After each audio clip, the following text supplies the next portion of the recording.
Hello and welcome back to BlueHat CyberSec Academy. In this video, we will explore further topics from Domain 3 of the Certified in Cybersecurity exam, which is all about access control concepts. This video isn't just for exam preparation. It's also perfect for anyone interested in building a strong foundation in the world of cybersecurity.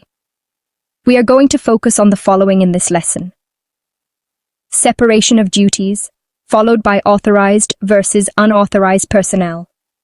Make sure to watch till the end, because these topics are the foundations of cybersecurity. If you haven't already, subscribe to BlueHat CyberSec Academy. Your path to becoming a cybersecurity professional starts right here. Separation of duties. A core element of authorization is the principle of separation of duties, also known as segregation of duties. Separation of duties is based on the security practice that no one person should control an entire high-risk transaction from start to finish. It breaks the transaction into separate parts and requires a different person to execute each part of the process. For example, an employee may submit an invoice for payment to a vendor or for reimbursement to themselves, but it must be approved by a manager prior to payment. In another instance, almost anyone may submit a proposal for a change to a system configuration, but the request must go through technical and management review and gain approval before it can be implemented. Now let's move further to understand why this principle is important. These steps can prevent fraud or detect an error in the process before implementation. It could be that the same employee might be authorized to submit invoices regarding one set of activities but not approve them, and yet also have approval authority, but not the right to submit invoices on another. Of course, it is possible that two individuals can willfully work together to bypass the separation of duties to jointly commit fraud. This is called collusion. Another implementation of separation of duties is dual control. This applies, for instance, at a bank where there are two separate combination locks on the door of the vault. Some personnel know one combination, and others know the second, but no one person knows both. Two people must work together to open the vault. Thus, the vault is under dual control. Two-person integrity. The two-person rule is a security strategy that requires a minimum of two people to be in an area together, making it impossible for one person to be there alone. Many access control systems prevent an individual cardholder from entering a selected high-security area unless accompanied by at least one other person. The use of the two-person rule helps reduce insider threats to critical areas by requiring at least two individuals to be present at any time. It is also useful for life safety within a security area. If one person has a medical emergency, there will always be assistance available. So, let's talk about authorized versus unauthorized personnel.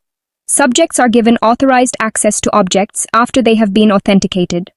Authentication, well, it simply means confirming the identity of the subject.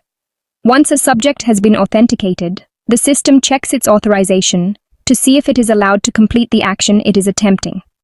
This is usually done via a security matrix accessed by the system controlling the access based on pre-approved levels. For example, when a person presents an ID badge to the data center door, the system checks the ID number, compares it to a security matrix within the system, and unlocks the door if the ID is authorized. If the ID is not authorized, the door stays locked. In another example, a user may try to delete a file. The file system checks the permissions to see if the user is authorized to delete it. If authorized, the file is deleted. If not, an error message is displayed and the file remains untouched. Let's look at how users are provisioned. Other situations that call for provisioning new user accounts or changing privileges include the following. For a new employee, when a new employee is hired, the hiring manager sends a request to the security administrator to create a new user ID. This request authorizes the creation of the new ID and provides instructions on appropriate access levels. Additional authorization may be required by company policy for elevated permissions. When there's a change of position, like a promotion, an employee's permissions and access rights might change as defined by the new role. This will dictate any added privileges and updates to access. At the same time, any access that is no longer needed in the new job will be removed.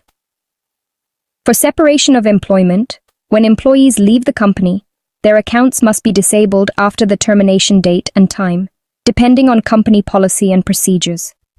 It's recommended that accounts remain disabled for a period before deletion to preserve the integrity of audit trails or files that may be owned by the user. Since the account will no longer be used, it should be removed from any security roles or additional access profiles. This protects the company, as the separated employee cannot access company data, and also protects the employee because their account cannot be misused by others. Upon hiring or changing roles, a best practice is not to copy user profiles to new users, as this promotes permission or privilege creep. For example, if an employee is given additional access to complete a task, and that access is not removed once the task is complete, and then that user's profile is copied to create a new user ID, the new ID will have more permissions than necessary. It is recommended that standard roles be established and that new users be created based on those standards rather than on an existing user's profile. That's all for now. Thanks for tuning in. Keep the momentum going by checking out the next video in the series. If you haven't already, please like, share, and subscribe to BlueHat CyberSec Academy.